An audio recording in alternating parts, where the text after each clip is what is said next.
Hi, it's Hayley Chambers, and today I'm doing my first assignment, presenting, interpreting the Synoptic Gospels.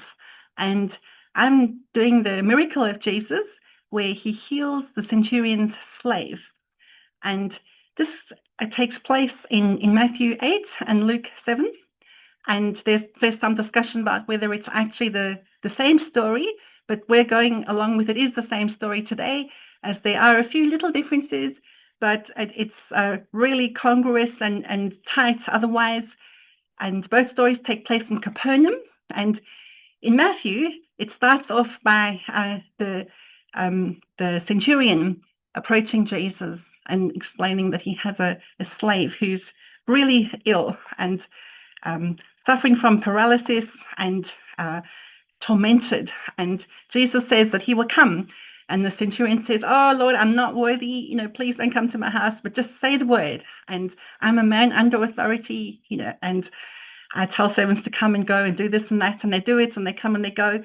So just say the word." And Jesus is really amazed at this man's faith and makes a reference to the fact that many will come from the east and the west, meaning the Gentiles, but the kingdom or the subjects for whom the kingdom is for, there'll be great gnashing of teeth because they might not make it.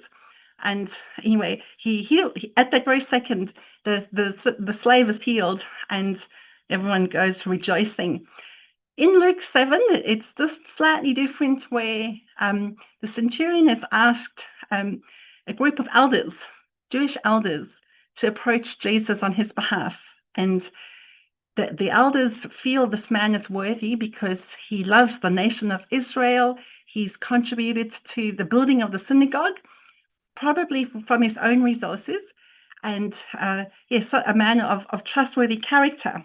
And the elders approach Jesus and ask him to come. And as Jesus is on the way, the centurion sends a group of friends saying, "Oh, Lord, please don't come. I'm not worthy to have you in my house, but just say the word. I'm a man under authority, and, if you just have to release that word, and I know that my slave will be healed." And that's, in fact, what happens. So that was just a quick summary of the two miracles.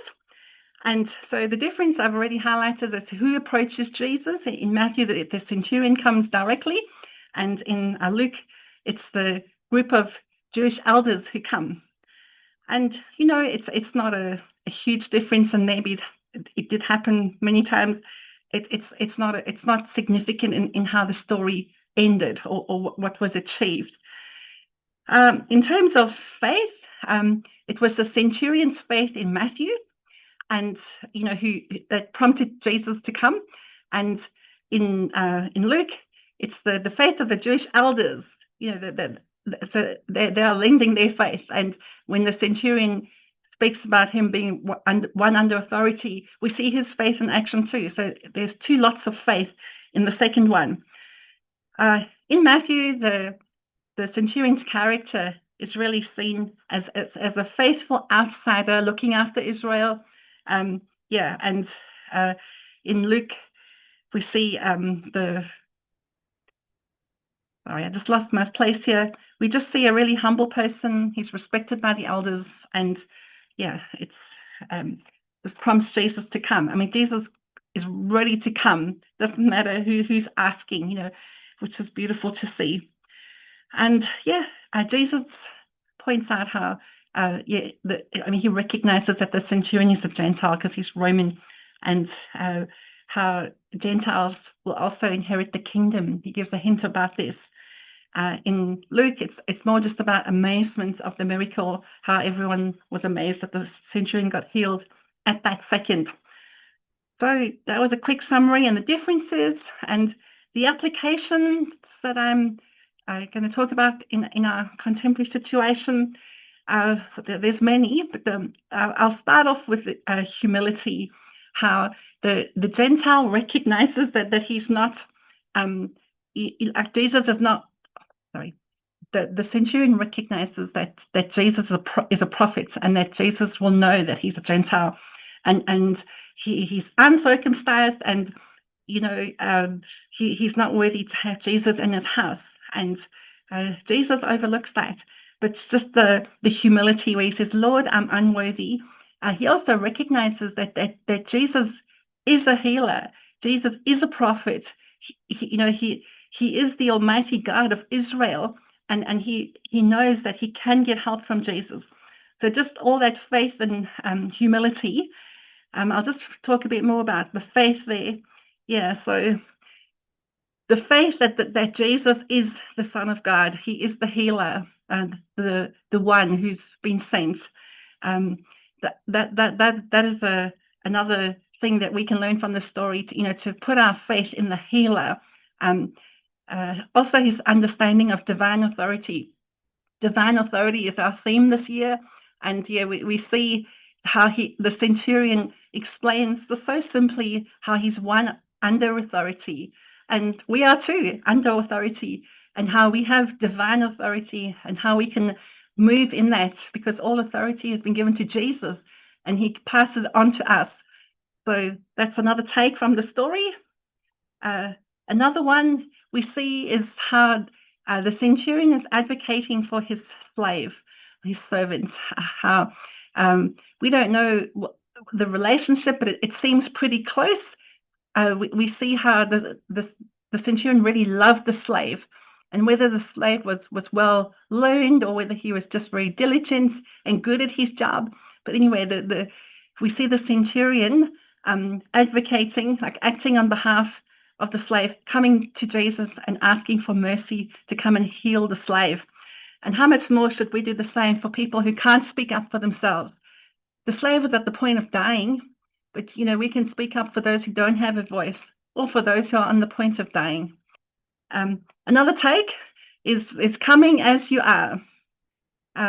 We see the centurion suddenly realizing how fragile the situation is, where he's a Gentile, he's not Jewish, and how Jesus doesn't have to come to him. But, he came as he is because he knows that Jesus can heal. And just that willingness to come, doesn't matter what we've done or who we are, just come as you are. And, we see him from Matthew 11:28, come to me, all you are heavy laden. Or in John 3:16, about how God loved the world. He so loved the world that he gave himself, for everybody. So like everybody is included. There's no one excluded. Anybody who wants to come, Jesus has open arms to all. I think that kind of wraps it up. I'm just checking that the time's going good. It's 8 minutes. So, I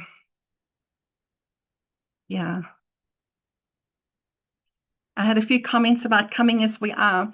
The centurion realized immediately that he's not worthy, and he just expresses that in humility.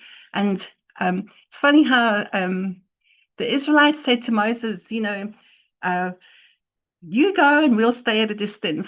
So in Luke's account, where he sends the elders, or the Jewish elders, to act on his behalf, it's just a parallel about how we need to come as we are, and we need to come. We don't need to send other people on our behalf unless the person is really dying. But just come as you are and come directly to Jesus, because we have direct access to the throne. That's what the whole crucifixion was about, tearing that curtain in the temple in half and giving us direct access to the throne, direct access to the Father through Jesus. So that was really captured for me.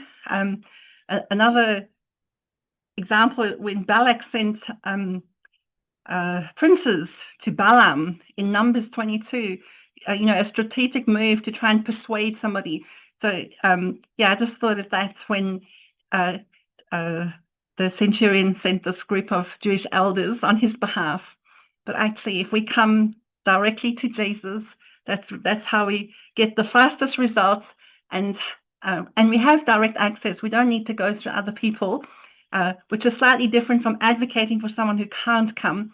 But anyway, I hope that summarizes this miracle beautifully for you, and I had a lot of fun and learned so much doing it.